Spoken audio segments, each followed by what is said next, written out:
Yeah, okay. Okay, done. Done, sir. I think we have still 5 more minutes to go. And questions we are alternating between ourselves. I got that. I understand, yeah.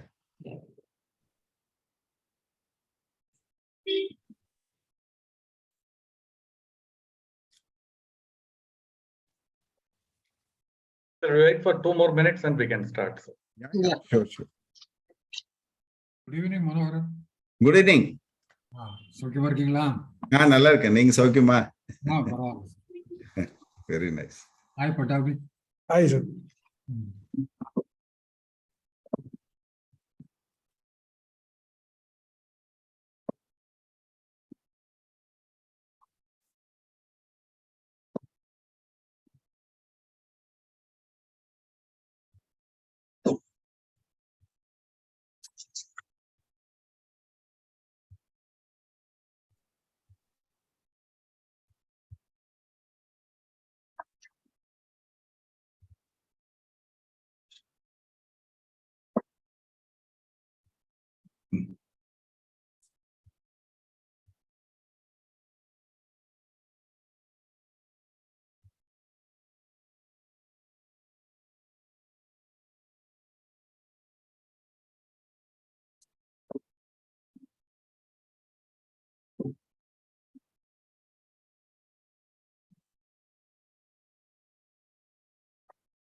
Yeah.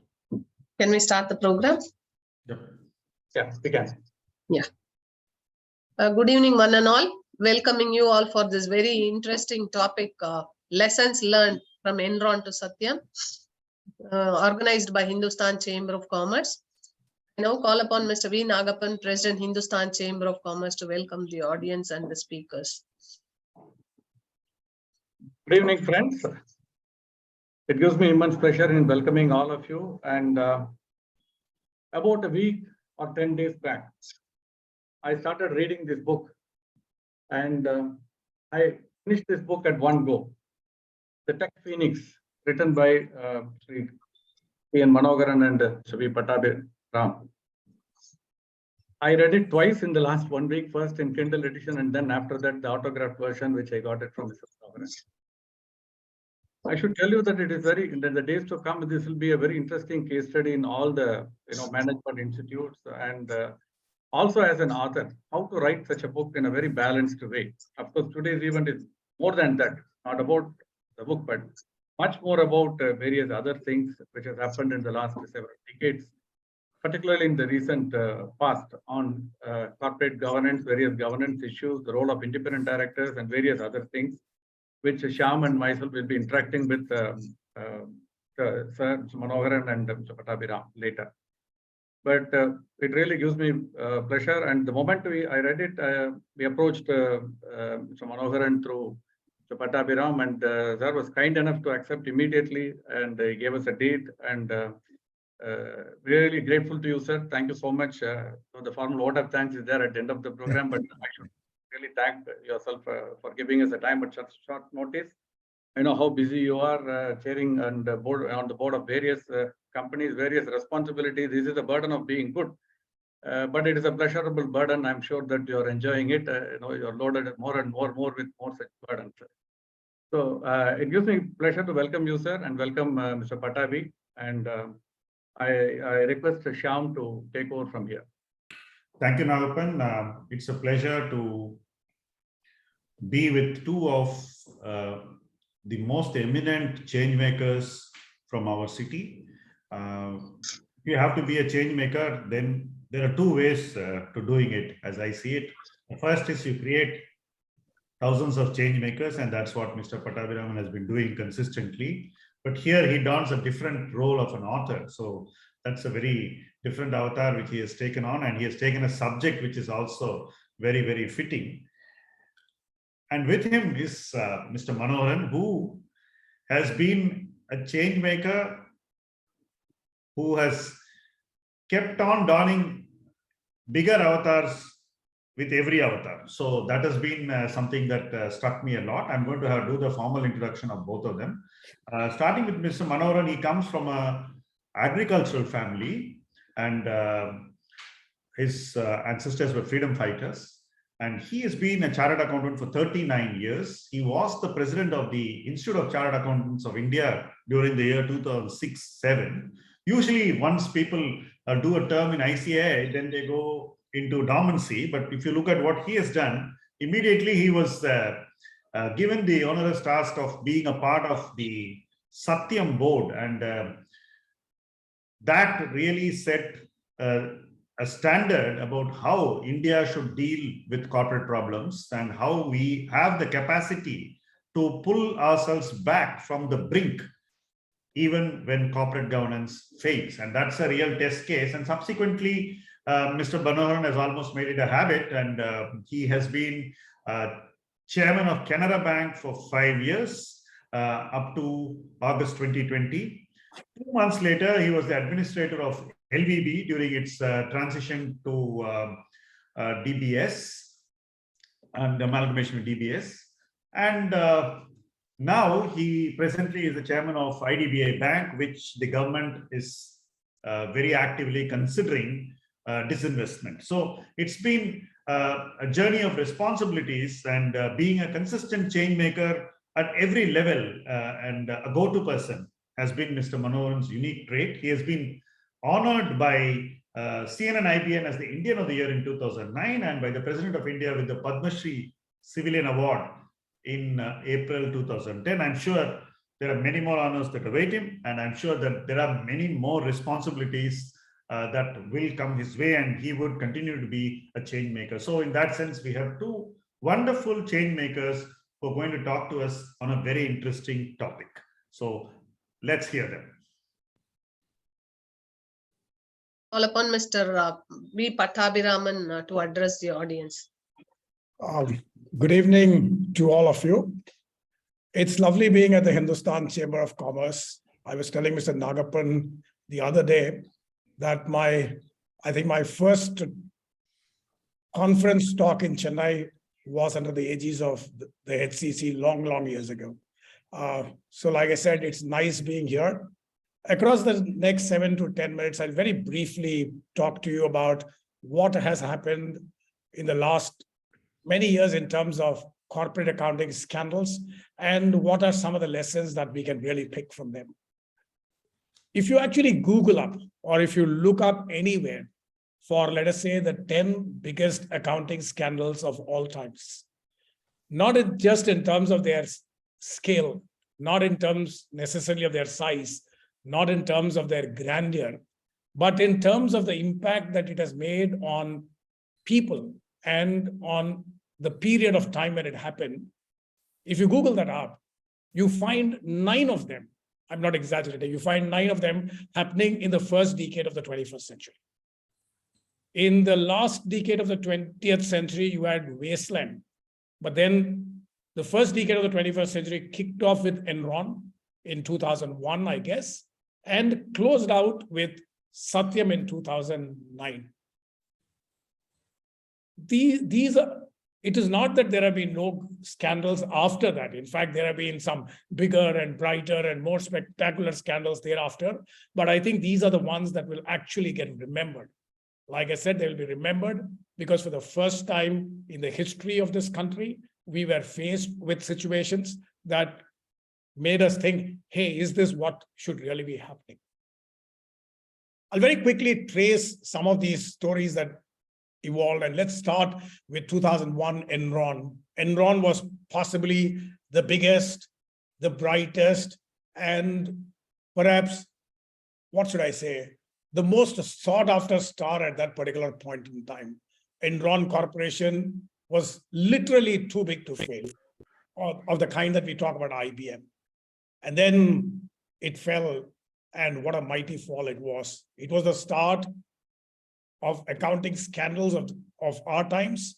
And most importantly, what made it equally spectacular was not just the size of the company, but also the fact that it was audited by then #1 audit firm in the world, Arthur Andersen. Enron fell by the wayside. Arthur Andersen fell by the wayside. They have thrown lessons for the future, but as the first decade showed, those lessons were not actually learned.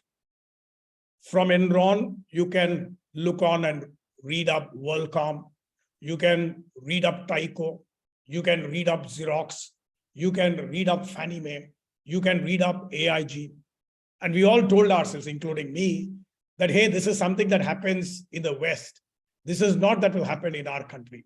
After all, India had spectacularly sidestepped such a great, impactful, or whether you call it great or otherwise, such an impactful event as the global financial crisis. We told ourselves nothing of those kind will happen in our country. And then Satyam blew up right in our face. I've been telling everybody who's willing to listen that Satyam will never be forgotten for the sheer fact that it had a promoter who took Satyam to becoming, what should I say, the biggest outsourcing outpost of India. And someone who actually showed that here is a land that can throw things up. But if you look at all these scandals, all these accounting scandals, they were only one of 4 things. In hindsight, it's so easy to talk about it. In hindsight, it is easy to say, hey, these should have been spotted. But they were one of these 4. And very many times, 2 of these 4 are interconnected with the other 2. In fact, almost all accounting scandals now and in the future are going to be that. You could be looking at overstating of income, like what Satyam did. You could be looking at understating of expenses, like many of the other 9 companies that I named did. You could have situations where assets are overstated. Sometimes they are so easy. One actually thought cash cannot be hidden. Satyam hid 5,000 crores of cash. In hindsight, we can say, oh, it was possible to hide because there was no cash at all. And then you also have cases of Enron and the like who understated their liabilities. So you can only look at these 4: overstating of income, understating of expenses, overstating of assets, understating of liabilities. I would personally think, I could be wrong, it's very easy for me to sit on the outside and talk. And lest people misunderstand, let me tell you that I stopped signing financial statements even before Satyam happened. The last financial statement that I signed was in 2005. And ever since I have not. And over a period of time, I've realized that my judgment of that was right. Because today the responsibility on the auditor is so onerous. Today, when something happens, even the best and brightest guys ask, what were the auditors doing? They have a right to ask that. Auditors in many of these cases, I do not know whether directly or possibly indirectly were, I won't even say involved. I wouldn't want to say that. I wouldn't want to believe that. I would like to believe that they were possibly negligent. But today, given the sheer complexity that is involved in organizations, like DHFL, for example, the kind of structures that are there, it becomes extremely difficult for people to do their audits. The responsibility also, I would think, is on rating agencies. Maybe those 9 that I spoke about, including India's Satyam, didn't have the rating agency problem. But many of the other things that have happened in the second decade of the 21st century, including DHFL, IFSL, etc., had rating issues. Here are credit raters who are supposed to be following world-class practices, and the market realizes ahead of the credit raters that there is something wrong in the company.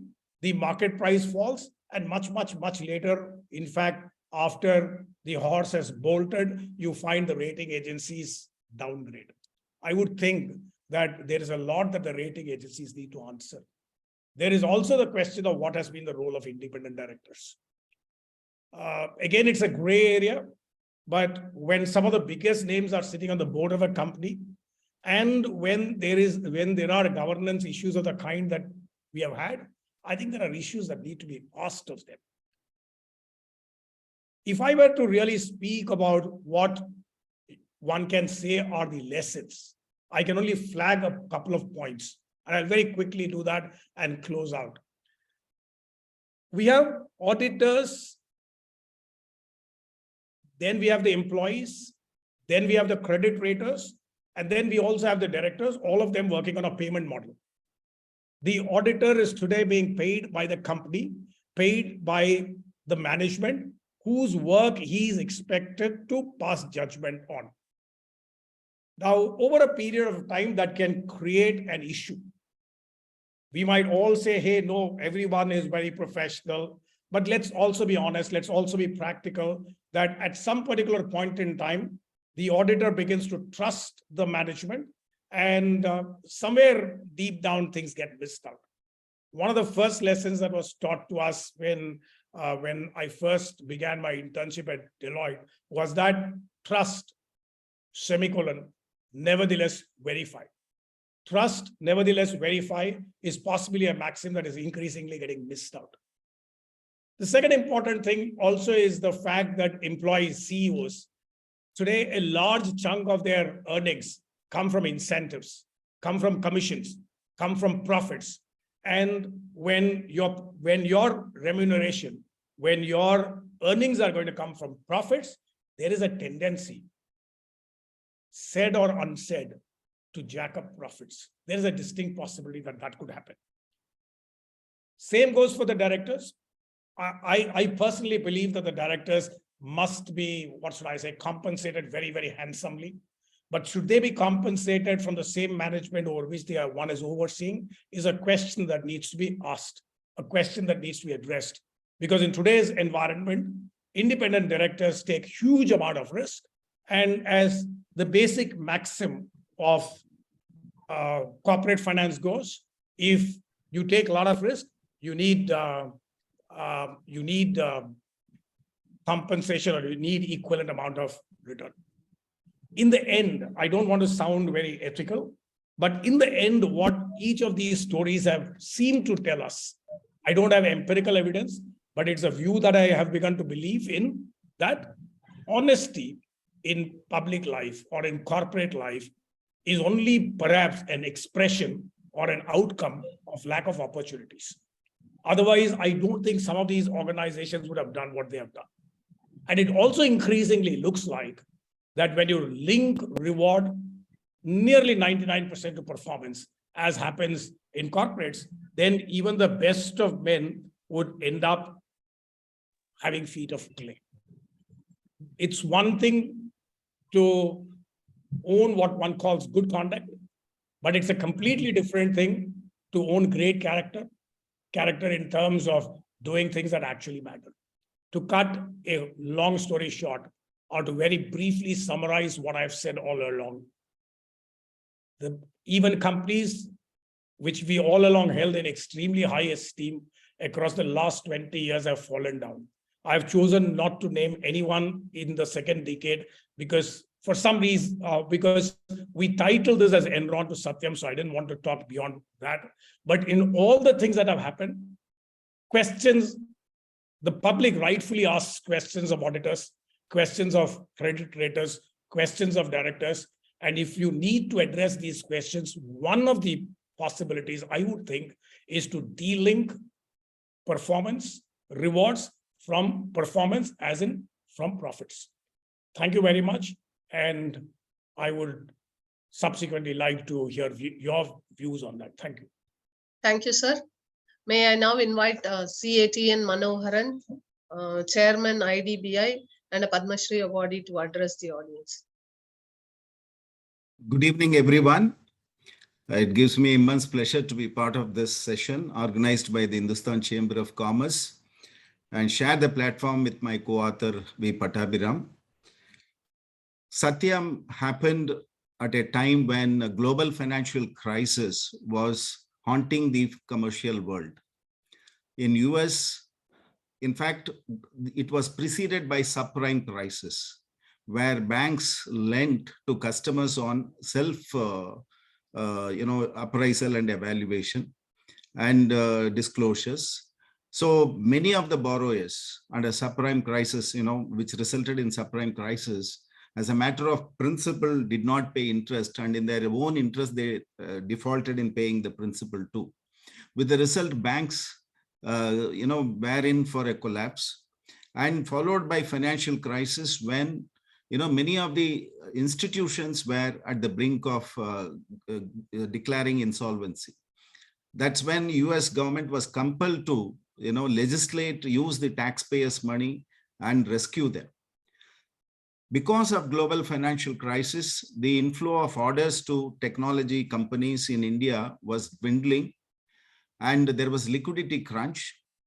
And that was evidenced by the fact that many of the new IT graduates who were, interviewed in the campus placements were selected, but did not get the joining letters because the scope for engaging them was remote, or rather not all that attractive for the IT companies. So with that backdrop, Satyam also started reeling under cash crunch, pressure, unable to service their liabilities or to make payment of salaries. And that exposed this kind of a fraud, which was happening all along, maybe for over 6 years, according to the confession letter. By the way, the Satyam is a peculiar case. It is not a case of investigation leading to confession, but it's a case of confession triggering investigation. And Satyam, a promoter, had to confess because, initially they were wanting to keep up the rating of the company by ensuring that the top line did not dip. So fictitious billing happened. So when you do fictitious billing with the bogus customers or non-existent customers or existing customers for work not done, then you have to show it as collected in your books. And therefore it was accounted as revenue. But once you show it as revenue, it should be shown to have been collected, because huge amount you cannot show it as collected by cash.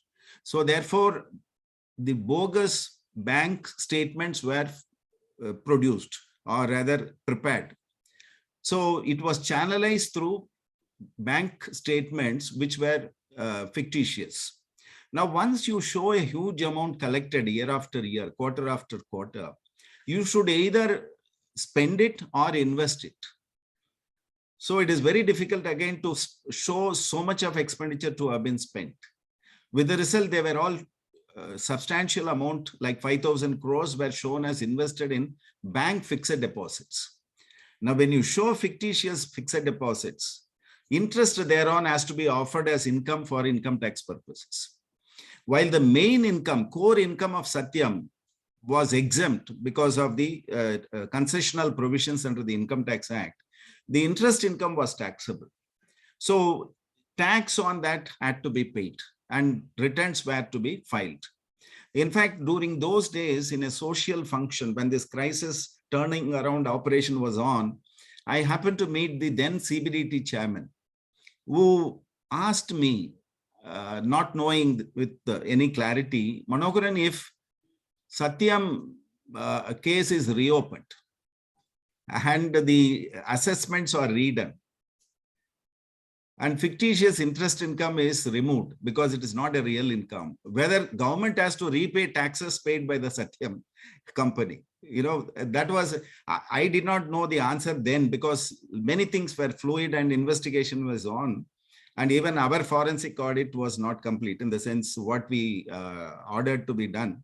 So I said, I just smiled and left it at that. But later I came to know even taxes shown to have been paid were substantially bogus, because foreign tax credits were manipulated and set off. So, but in the end result, everything seemed to have been manipulated. So that was the genesis of the Satyam fraud. When government inducted 6 of us, it was purely a public-private partnership. Without infusing any taxpayers' money, we were asked to pool all resources at our command to revive the Satyam and bring the business back on track so that it could be taken over by a promising group. So we ventured into it, and our priorities were identified clearly into three categories. One is to restore the financial stability. The Satyam's pay package, I mean, monthly salary bill of employees was 500 crores per month, and there was no money in the kitty. So financial stability was top priority. It was like oxygen for a patient who was struggling survival in the ICU. Next was employee motivation, because unless employees were motivated to continue to execute the projects, there was no way we are going to turn around the company. And the third was continued patronage of the customers. So we had to connect with customers across the globe in 66 countries and persuade them to continue the contracts. So these three challenges were managed in collaboration with the employees, and with the result, within 100 days, we could turn around Satyam. There were many challenging scenarios and bottlenecks.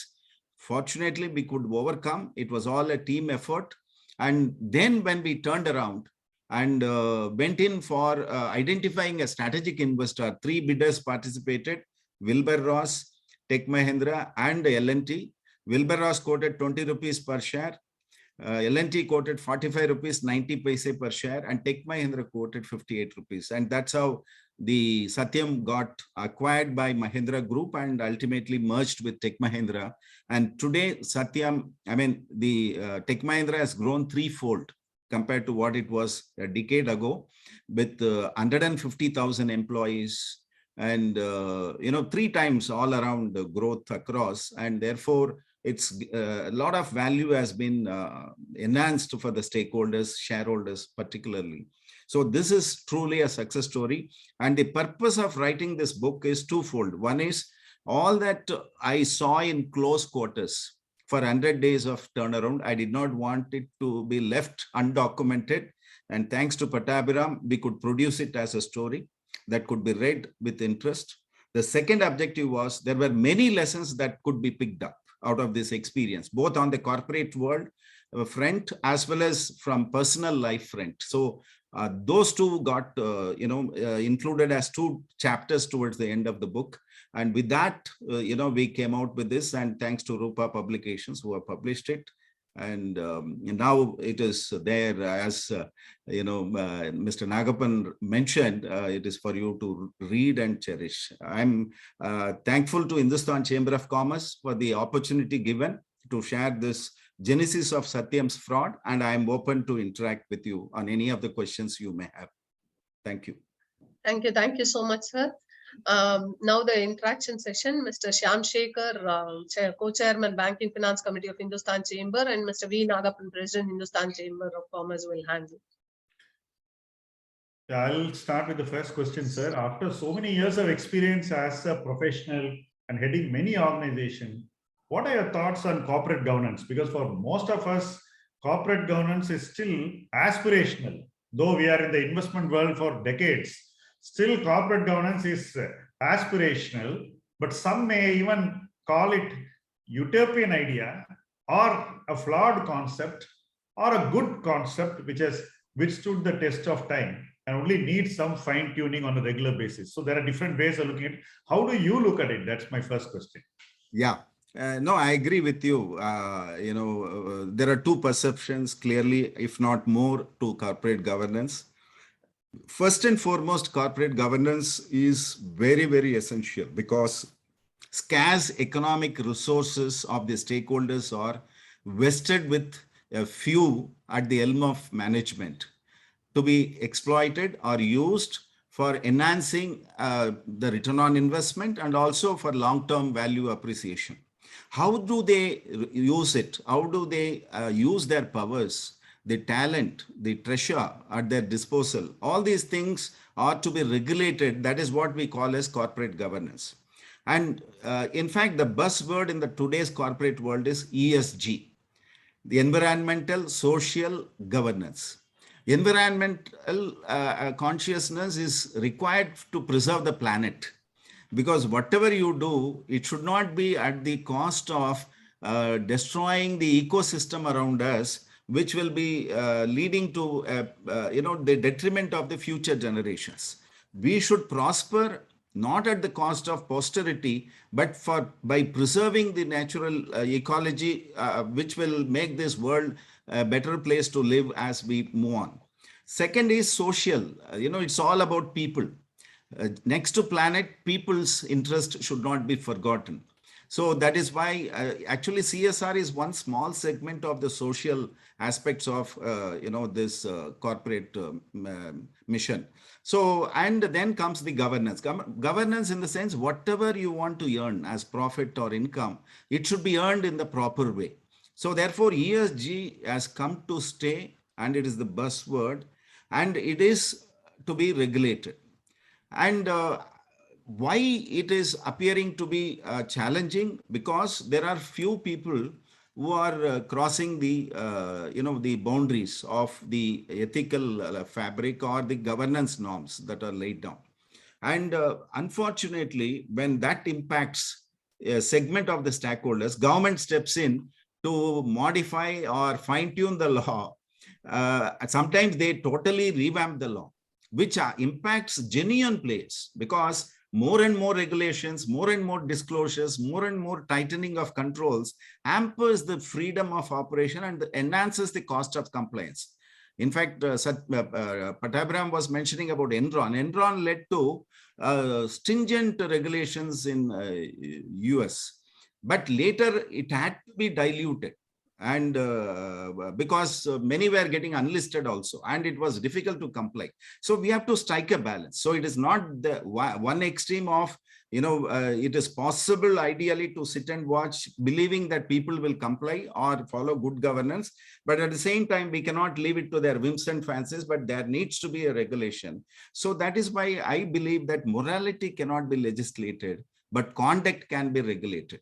So I feel regulatory mechanism should be there in right measure, and now and then from lessons learned, little fine tuning is called for. That's how I would like to respond to your question. Okay, I have a couple of questions there, but to start with the two questions. When I read your book, I think in the first or second chapter, I'll just read it out. You mentioned that it's a highly decorated board. The board of Satyam is a highly decorated board. And I'm sure that, when you read the names, I don't think many Indian companies would have got such a high profile board.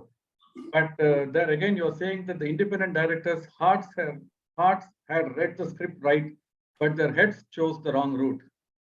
So now that brings me to a question that are you happy with the performance of the independent directors in the last 2 decades? Are they fulfilling their duties as it was intended to originally? One. The second question is on a comparative analysis, because you have been on the board of many public sector undertakings. I have been part of some of the PSU companies and private companies. When it comes to PSU versus private sector, do you see any significant difference in terms of corporate governance and role of independent directors on these boards? What is your experience?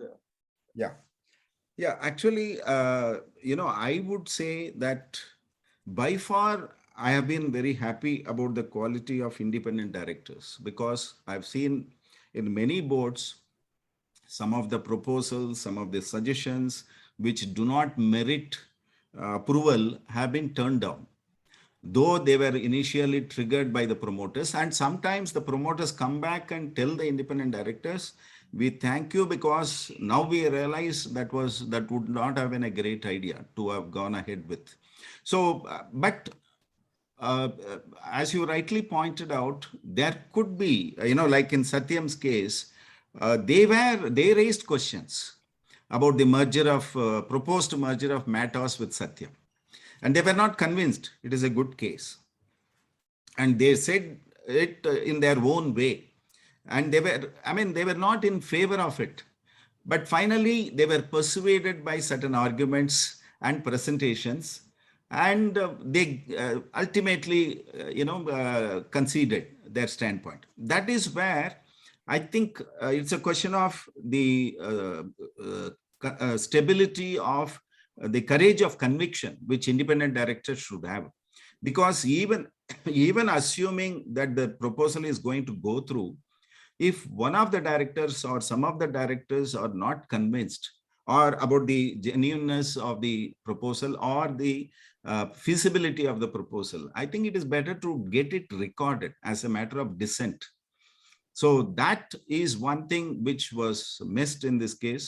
Though one of the directors went on record to say, please don't use independent directors as a rubber stamp. You know, after all, you do everything for the final approval alone, you come, you should have taken us into confidence even when you conceptualized this thought, so that we would have sailed with you to know the merits and demerits. Now coming to public sector, private sector, there is a distinct, differentiation in terms of the freedom of operation for the management as such. May not be so much for the independent directors, but if you sit in a public sector board as an independent director, you find that the management is operating under certain shackles. Like, they are concerned about this CVC guidelines, the CBI possible, stepping into inquire into the bona fides of the decision they have taken. You may recall, sir, at one point of time, we were talking about decision paralysis in public sector undertakings. That is primarily because they had the risk appetite, but they were reluctant to take risk, because if decisions went wrong, they would not have been viewed in the right perspective, and ulterior motives could have been attributed. So therefore, they were worried about it. But that is not the case in private sector. So managements operate freely, but that is where the responsibility of independent directors is more in the private sector, because the management is not so much, operating under, regulatory mechanism. No doubt there are governing norms and all that, but unlike public sector, where there are many checks and balances, government nominees are there, Reserve Bank nominees are there in banks and all that. So therefore, independent directors can, comparatively function much better and with ease as compared to private sector. Private sector, it could be a lot more challenge taking on the promoters when they are very aggressive in pushing decisions. Absolutely, sir. I can't agree more. I have similar experiences in some of the PSUs where you are allowed to dissent. Your view will be recorded. Go ahead with the decision. Which does not generally happen in most of the private sectors. You will be persuaded somehow. So, yeah. Shyam, you can. Yeah, my question actually takes off from where Mr. Pattabhiraman left on that subject. Do you think an independent director appointed by the majority of the board and NRC, influenced indirectly by the promoter, can really act independent? And the second one is actually a question which Mr. Pattabhiraman also just raised. Is fixing remuneration of the independent directors by the board, where he is also a part of, a good idea? Mr. Pattabhiraman asked the question whether the company should pay, who should pay the remuneration, but I'm going to the fixing point. So this is because independent directors, I find, even despite so much of change that has happened in the last decade since Satyam, are still found to be wanting. Even in a recent case where companies were mindlessly giving bonus issues, we were questioning the role of the independent directors more than anybody else, because it was so obvious that it should not be done. And these are all eminent people, and they are very, very respected in their walks, in their own field and whatever they have achieved. But still, when they come to fulfill this role, they are found to be wanting. Why is it that this happens? Is it because of the way they are appointed and the way they are remunerated? That's the question. Go ahead, Pattabhiraman. Is it to Pattabhiraman? Yeah. To both of you, sir. Yeah. Okay. Maybe I'll go first and Pattabhi will follow. So I feel, maybe it is one way of regulating good conduct by ensuring that there is independency, ensuring independency of independent directors, by ensuring that they are not compensated directly or their remuneration is not fixed by the management or the board, but by an independent authority or an agency. In fact, if you recall, prior to Satyam, bonus shares could be issued for independent directors. But later that was abolished. I mean, you cannot issue bonus shares to independent directors at all. In other words, sitting fee cannot be in the form of bonus shares. So like that, it can be done. But my view is, we cannot, see, there are, for good people, actually all these things may not be required, because you need not tell them what to do, what not to do. They know what to do and what is not permissible. For bad people, whatever be the law that you regulate or amendment you bring in, they always try to find ways and means to circumvent that law. So how do you, that is, it has to, it's a cultural issue. But at the same time, we need not go to the extent of, linking compensation to character. Merely because somebody is well compensated as an independent director, it doesn't mean he is bound to compromise. If you lower the remuneration, you may not get the best of the talent as independent director. So therefore, striking a balance is what I would recommend. You have to get the best of independent directors. You have to reasonably compensate them for the value of their time and effort. And I have come across, I have been very, very proud in associating with directors, for example, in Mahindra board and all that, where, unmindful of, an independent director speaking unmindful of whether tomorrow he will continue as a board member or not. He speaks what appeals to him and what is appearing good to his conscience on the subject. And it is very objective presentation. It has nothing to do with any individual or anything. So it is very objective. So I have learned that looking at the legendary personalities where we should be able to objectively speak. And independence does not again mean, because unfortunately, I've also come across instances where some independent directors presume that being disruptive is independence. That again should not be the attitude of independent director. We are there to facilitate the company to grow, the management to run the business, to grow the business, to be taking risks. For each and everything, we cannot be a stumbling block in the name of independence. So that again, I would like to emphasize using this opportunity and your question. Over to Pattabhiram. You are on mute, Pattab. That's a slightly tricky question to ask, but I'll preface by saying that, no, I can say what I like because I'm not on the board of any company. So it is easy for me to talk many things. One or two points that I quickly want to mention, maybe it's slightly an offshoot of what Mr. Manoharan also said. Materiality as an idea is also important. For example, if I as an individual earn X rupees as my taxable income, say, and 0.5 or 0.4 X comes from holding directorships, then I would think that I might be tempted to find reason to agree with the management. If this is not going to be a significant part of my earning, then I'm reasonably clear that there will be greater element of independence. I borrow this analogy from what happens in the world of audit, where the statutory auditor is not supposed to take more than so much amount of consulting fee. So that's an option that is a possibility.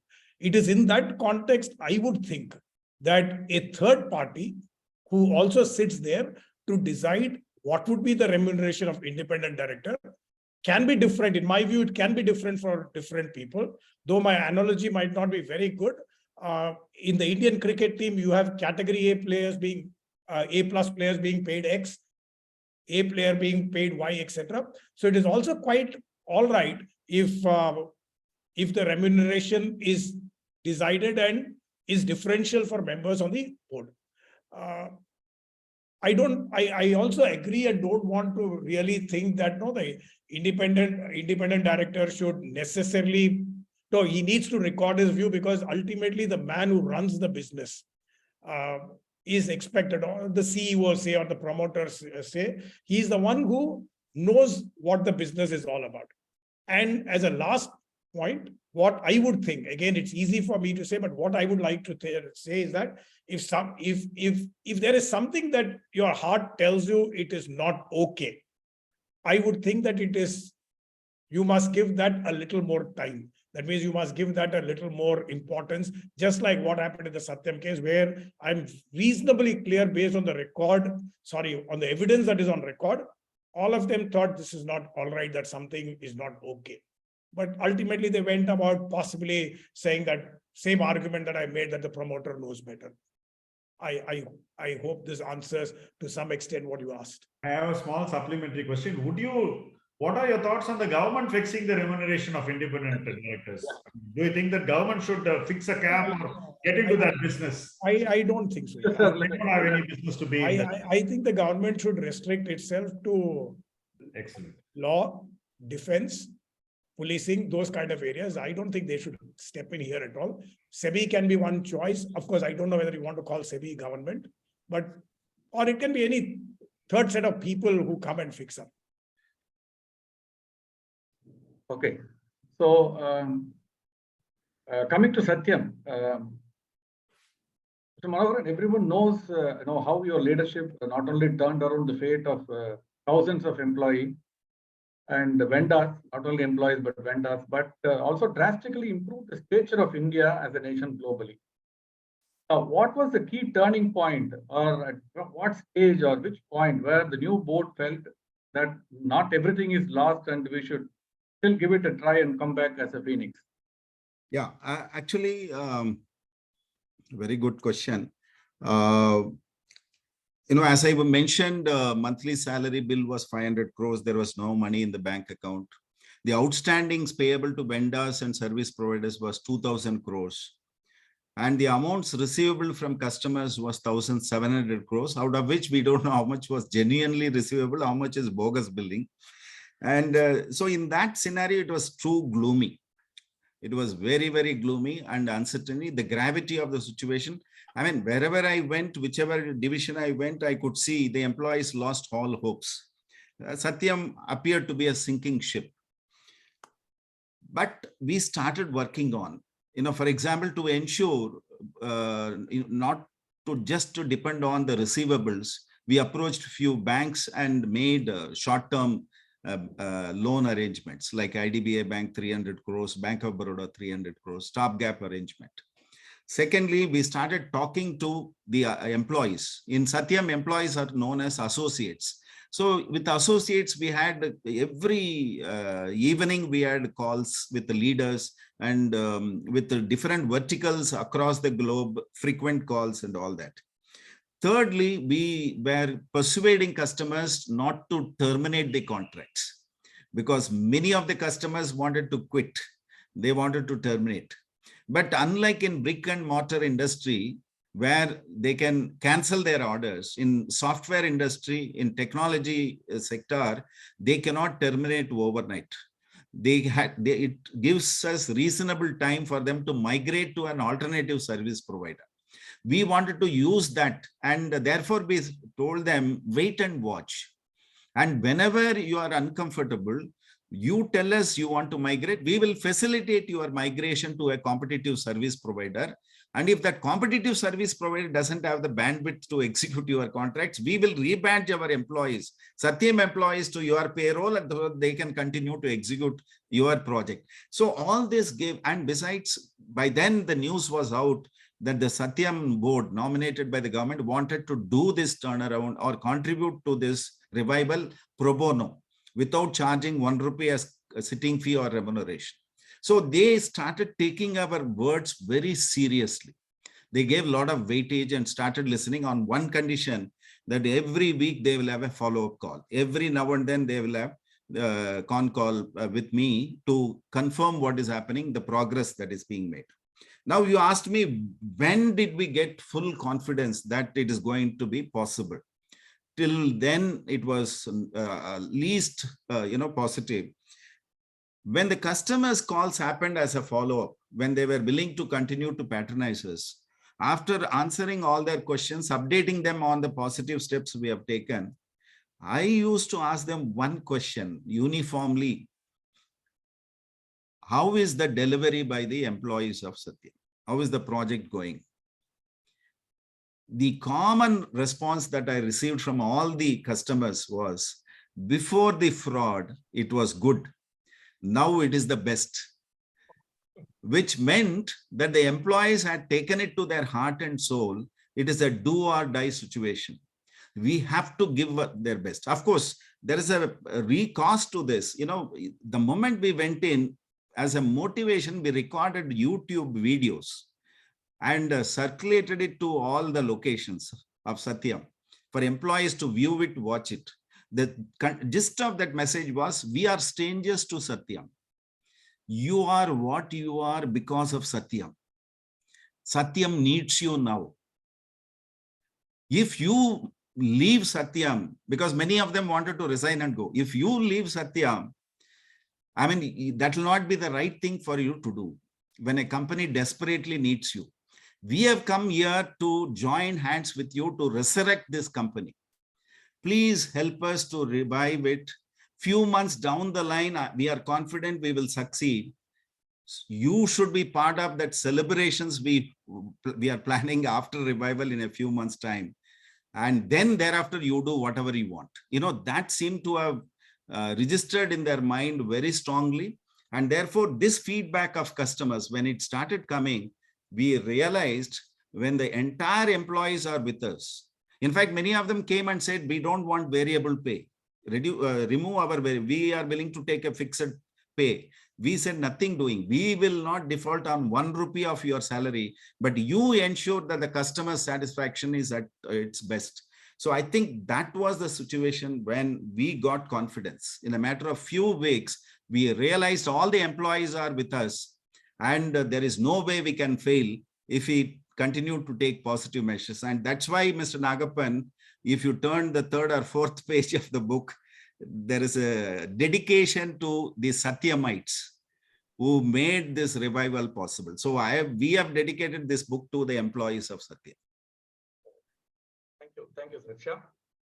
So what are the key lessons that have been learned from this Satyam episode, and what should be done to prevent failures like Satyam or Enron in governance in the future?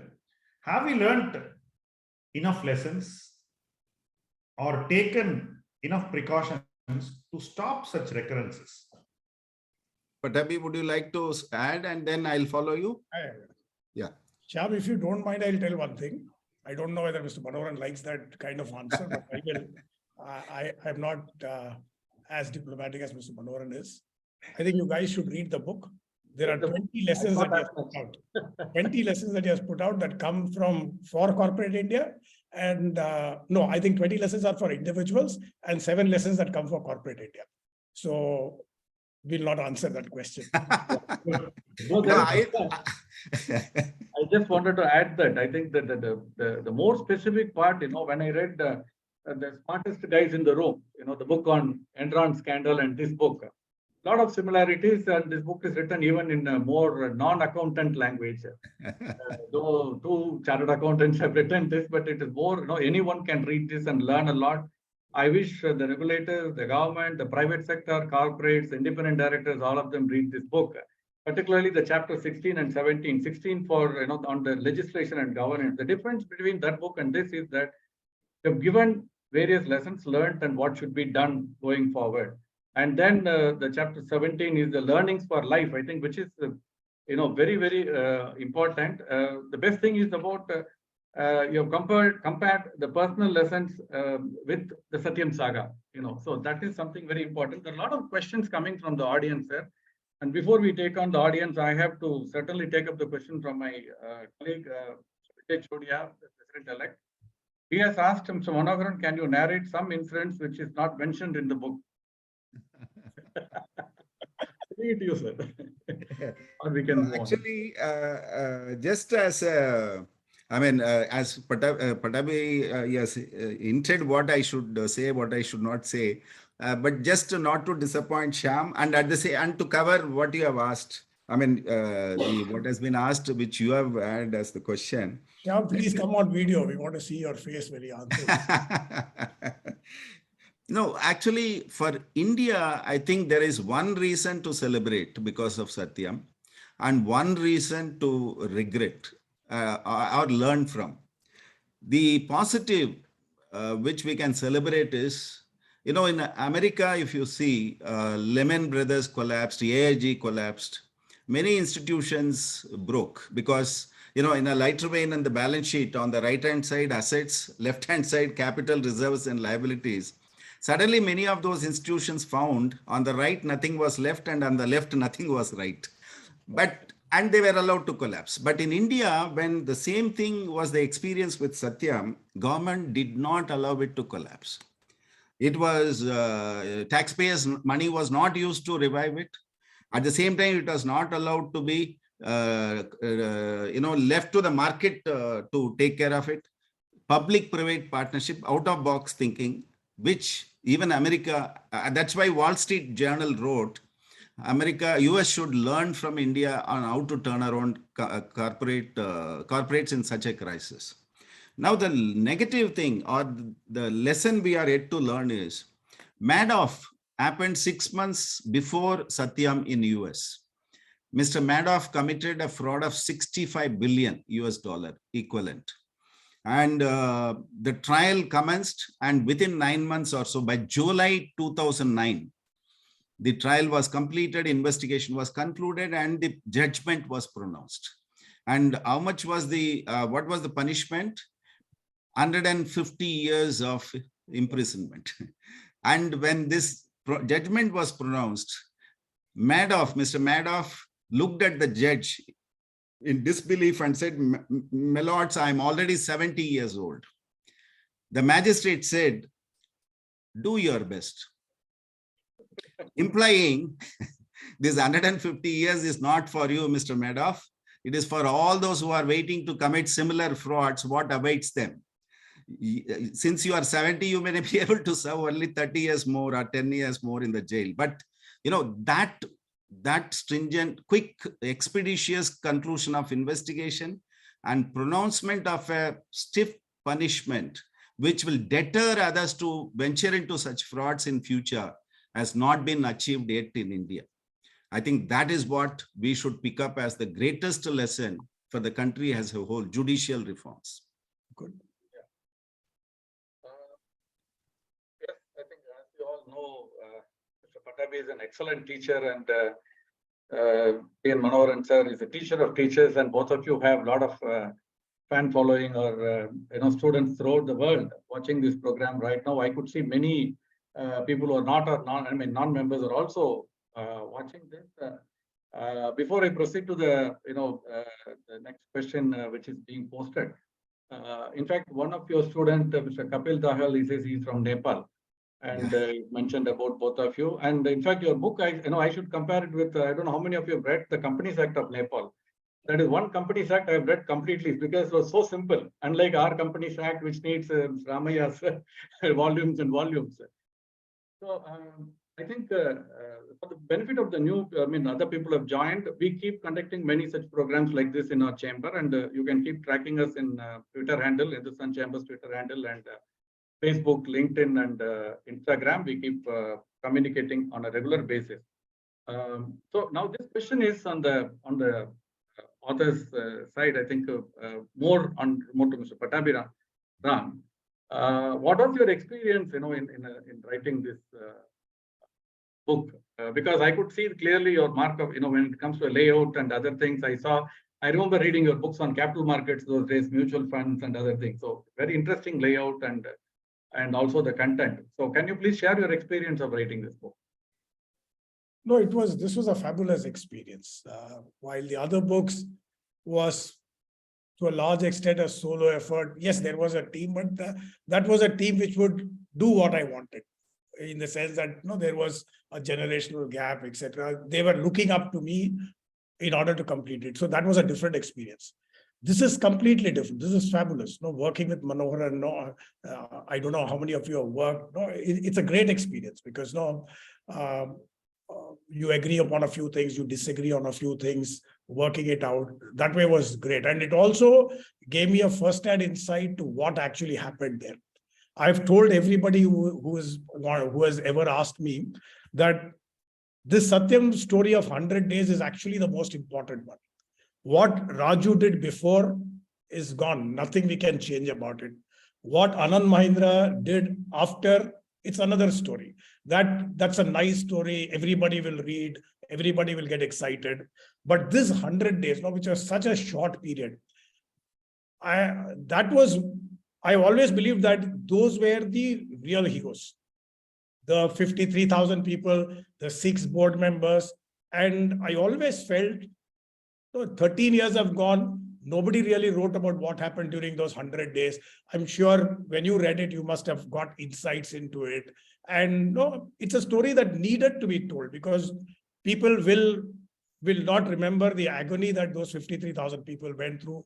They'll not remember the agony that India went through. And that was at the fag end of UPA's government. It's a government that has not been given adequate credit for salvaging Satyam, even then and even in our book. Okay. In other words, what I'm trying to indicate is that it's a story that had to be told, because it's a story that is important for posterity to read. The boys and girls of today, they would know Satyam. They would also know Raju in a sense, because that everybody keeps talking about. But what happened during those 100 days is so very important. And for me as an outsider who never saw what happened then, and who always felt, let me be honest, who always felt, I do not know how Shyam felt, but when the Satyam stock fell, I said, that's the end of it. This is a gone case, and we should not, just like Lehman Brothers was left to die, this will also be left to die. That it was not left to die. Some 6 people came together, disparate people who had possibly not met before, who possibly did not also meet subsequently together, and who worked to make sure that this company stayed. And when Mr. Manoharan spoke about the YouTube videos that were shared with the employees, so I'm sure many of us ourselves would have felt motivated. Then imagine what would have happened to those 53,000 people. So to cut it short, I would say that I feel that I was very, very fortunate to be part of writing this story. And I am actually very happy that we went about doing it.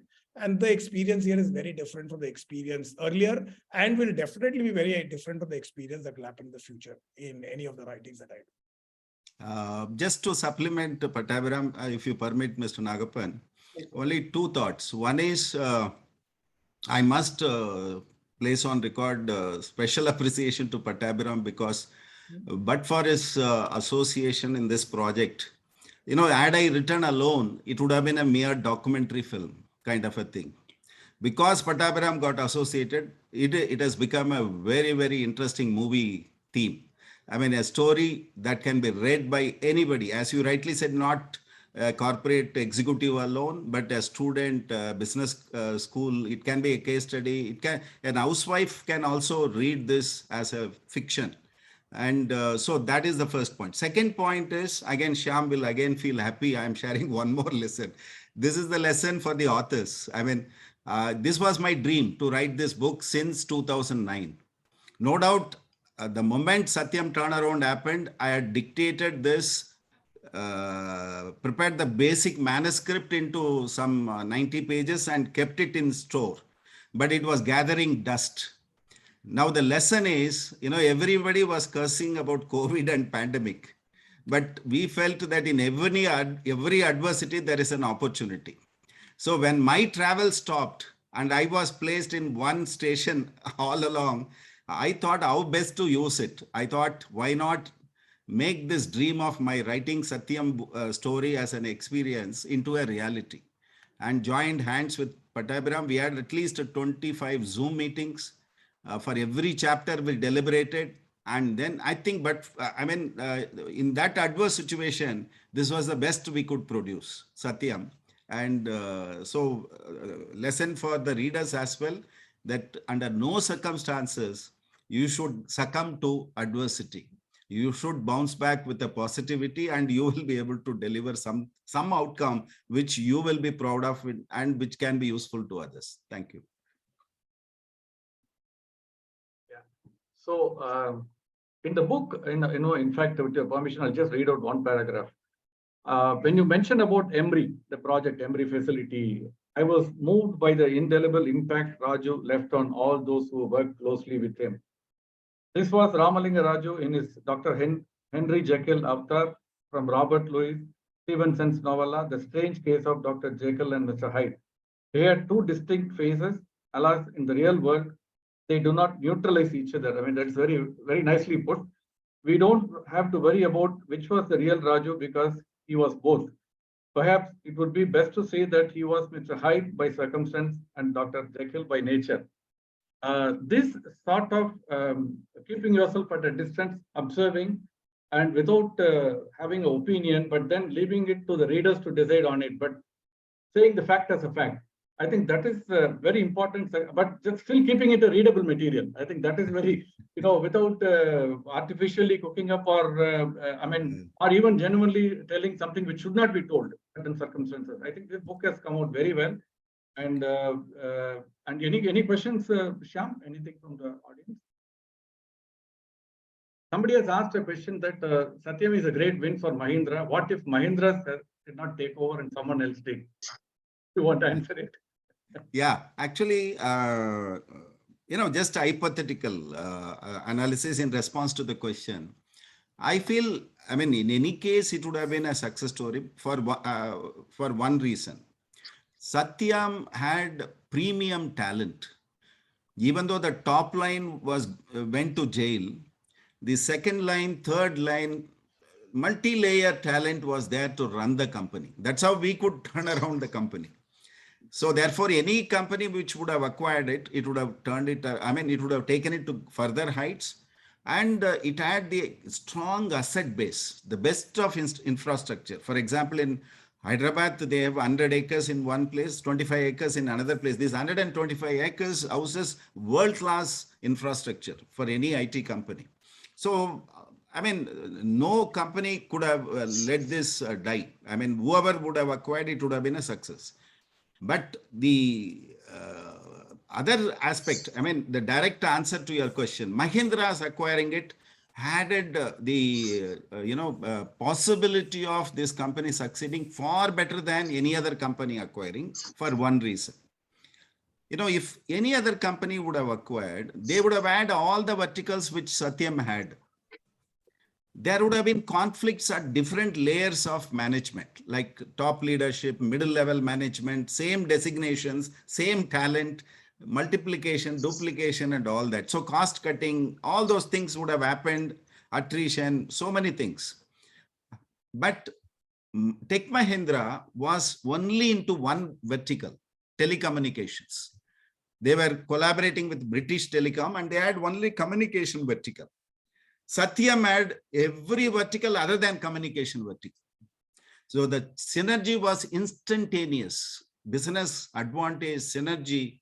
Satyam had manufacturing and retail, software, all verticals readily available as an enterprise to be acquired and taken to next level. So that synergy was best achieved by Tech Mahindra. That's why today, 1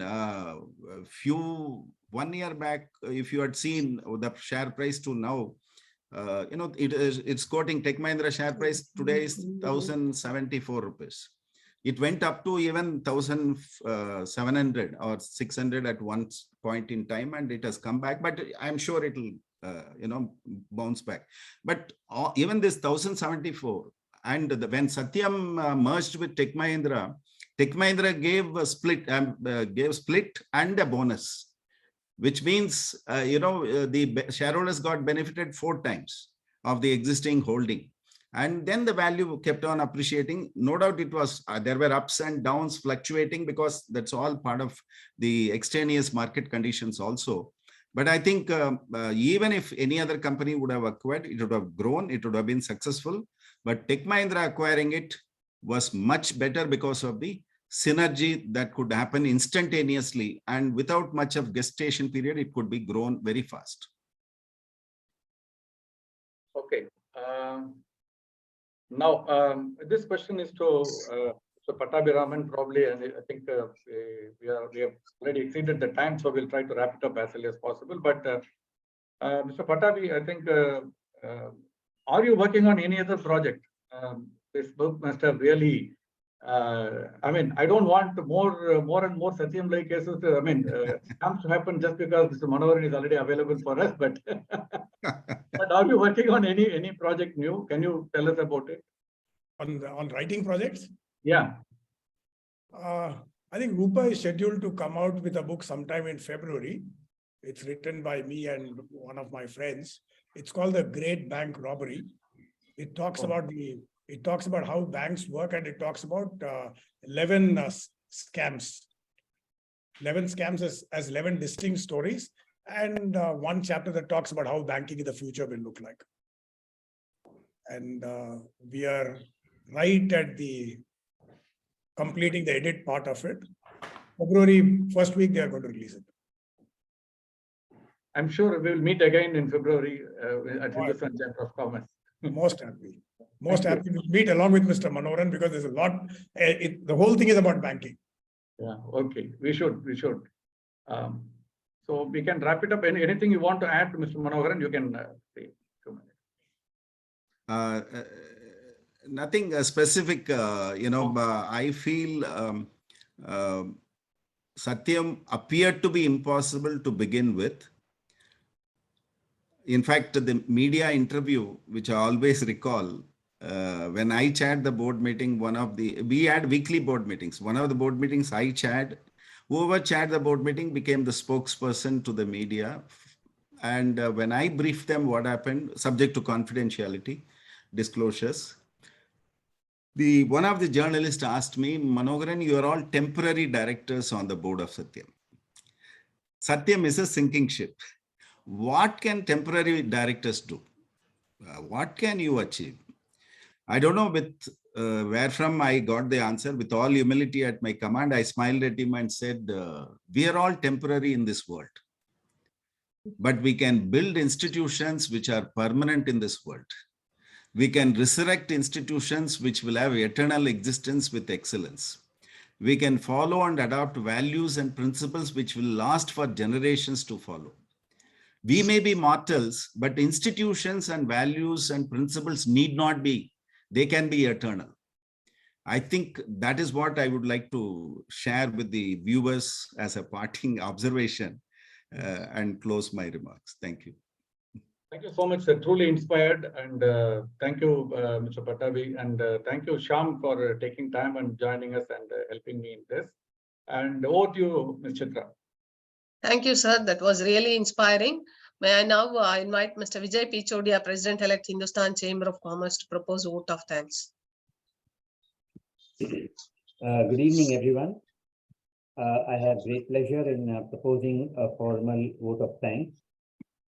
What we could observe of Padma Shri T.N. Manoharan was, has a great sense of humor, has a knack of narrating witty anecdotes, modest and self-effacing, and his habit of jotting the points at the meeting has ultimately become the basis of writing this book, being a first-hand experience, and that too by an insider. He took us through how Satyam was turned around within a record time of 100 days. Hats off to Mr. Manoharan for the tremendous efforts he has put in. I would like to make a mention of the personal lessons mentioned in this book because they look so important. One, the humility helps, ego hurts. Number two, expected the unexpected. Number three, differentiate between opportunities and temptations. Number four, everyone is accountable to their own conscience. Number five, adapt to trends in knowledge and skills, but stay static on fundamentals. 6, many good acts are washed away by one bad act. 7, to leave a legacy, love people, not wealth. Number 8, ability takes you to the top, but you need integrity to stay there. Number 9, do your duty unmindful of the consequences. And number 10, anything is possible with good intentions. Excellent, Mr. Manoran, a lesson to be learned. And Mr. V. Pattabhiram, as he describes himself, a chartered accountant by profession and qualification, a writer by passion, and a teacher by accident. After having been into journalism, writing for newspapers and magazines of repute, he has authored a number of books. Mr. Pattabhiram took us through about the various scandals of huge corporates worldwide and which never recovered, unlike Satyam. We had a good interactive session wherein Mr. Manohar and Mr. Pattabhiram could give their views. The learning from this book is about a successful turnaround strategy of a deeply distressed company in the shortest possible time frame. We thank Mr. Manoharan and Mr. Pattabhiram for an interesting session of today. Thank you. Thank you. Thank you very much. Thank you. So much, sir. Thank you. Great. Bye. Thank you so much, sir.